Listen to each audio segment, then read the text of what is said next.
The structure of the report is simply that we start saying what we think K-12 education needs to be in generalities. Part 2 is the meat of the thing. It is the framework itself. What should be taught in science? And part 3 are all the comments we had to make about, okay, if this is where you want to go, how do you get there? And that was our structure for the report. Part 2, the framework, has 3 dimensions. Some physicists criticize me because these dimensions are not really orthogonal. Don't worry about it. They're different enough that we could separate them out, and is a valuable way to think about what science education should include. First, science practices. Science practices is, in a sense, a deeper definition of what we mean by science inquiry. Inquiry engages in all of these practices, not just one or two. You'll see the list shortly. Crosscutting concepts, what are they? Those are ideas that are bigger than any discipline. Like science tries to understand cause and effect. Or science looks at patterns and tries to understand where they come from. Or we look at systems and we make models of systems in order to understand what is a system. Those ideas are not disciplinary ideas. And so if you ask disciplinary scientists what are the core ideas of science, they never appear. And unfortunately, in fact, in science teaching, they seldom appear. Kids are supposed to kind of rock them by intuition.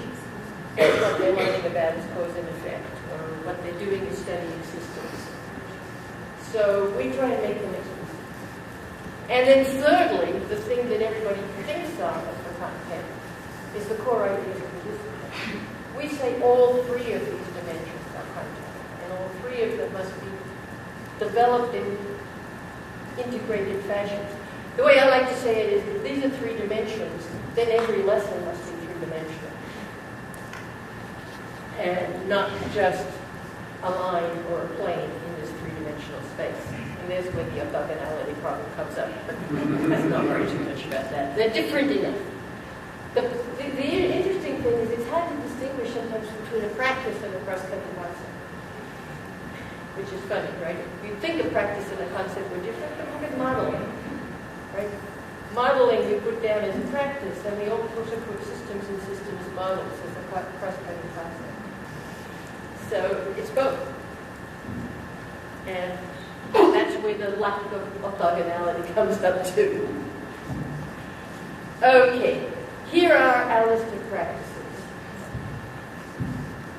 And we call them science and engineering practices because we decided, quite arbitrarily in some sense, to combine at some level inclusive engineering in what we call a science framework. Well, particularly if you look at K-8, if you don't put it in science, where's it going to be? It's going to be totally missing. And even in high school, not every, if you think, well, the engineering concepts belong in career and tech ed, well, not every student takes those courses. So saying every student needs to meet ideas about design is something that we felt was important enough that we put it here into science. Now, how that gets structured in the structure of high school curriculum, that's a decision we didn't make. We didn't talk about courses anywhere in this document. We only talked about what should be learned. How it gets organized into curriculum, that's a separate issue. But it's also interesting when you look at these practices, only number 1, which basically defines the starting point, asking a question or defining a design problem.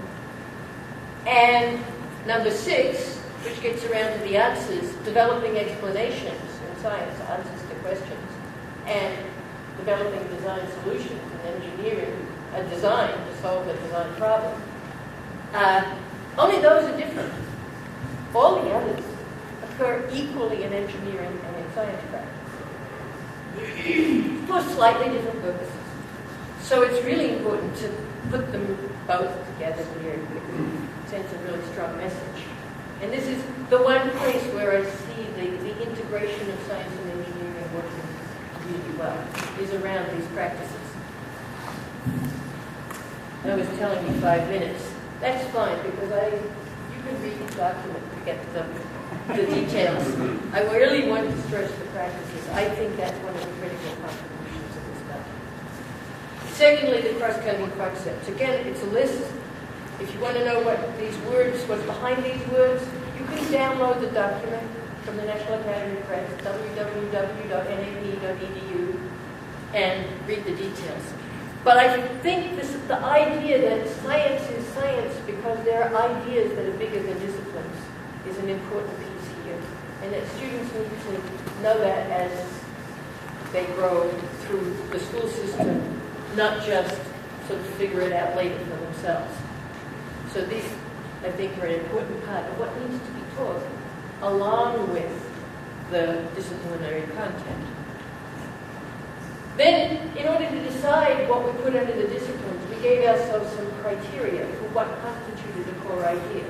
These criteria are core ideas for K-12, which means they're not exactly the same as you'd have the core ideas if we were talking about the discipline in and of itself. And we'll see some examples of that. The criteria at the bottom relates to the interests and experiences of students or can be connected to societal and personal concerns.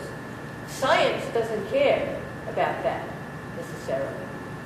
Some science is more connected to those things than others, but science per se would not say that's core to what they define as a core idea in their discipline. But science education needs to care about that. So those are the ones that tweak things in a slightly different way than you would organize the knowledge if you were organizing it from the perspective of the discipline.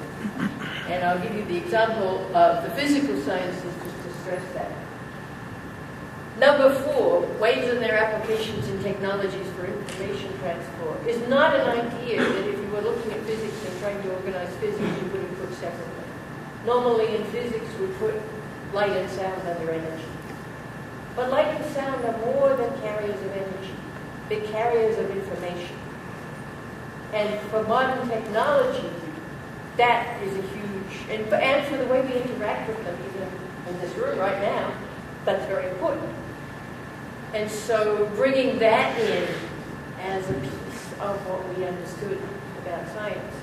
And then and stressing that it's the interaction of light and sound with matter that allows us to develop technologies for communication and technologies for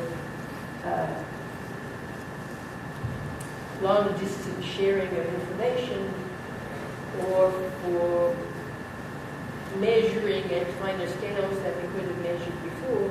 All of those things come into this 4th idea. So we just stuck an extra idea in there, if you like, which from the perspective of physics wouldn't have been there, but from the perspective of connecting physics to the lives of the students was important. And that was a decision we made. Likewise, I'll skip the life science and I'll go to Earth and space. The 3rd one, Earth and human activity, is both the effects of earthquakes and tornadoes, the effects of Earth on human activity, but also the effects of human activity on Earth, which of course includes climate change as one of the issues, but not the only issue. There are many other issues where human activity is having dramatic effects on Earth. And so addressing that as a specific subdisciplinary topic is not the way you organize knowledge in a science, but it's certainly important to students. Again, that was the perspective. I will just say one thing about the engineering. So that when you ask scientists to talk about disciplinary core ideas, don't get much in the way of applications.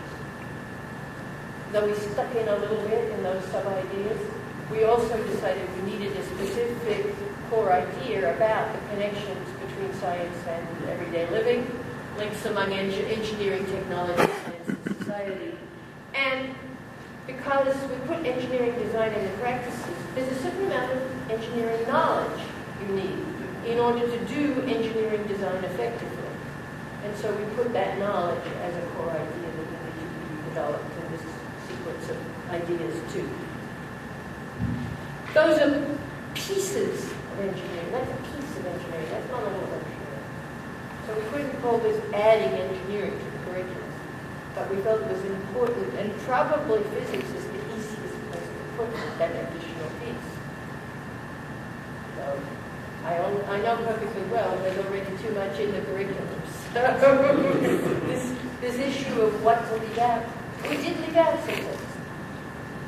What's in this document is less than a typical high school physics course, and it's less than a typical high school chemistry course. But it's probably more than a typical ninth grade physical science course. So how you figure out how this gets organized in the courses, that's a challenge. And I can admit that many challenges we didn't face in doing this work. But I do think we left the community with something they could build on. And I see this as a document which points a direction which we won't reach for many years.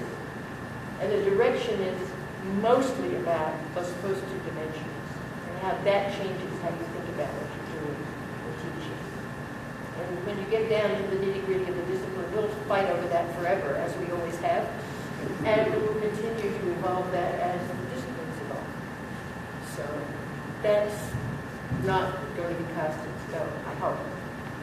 But the idea that we really need to consider these three dimensions as we think about teaching science, I think is something that will point the direction for quite a lot to come. So that's my fully pulpit, I guess. And that is another policy issue, right?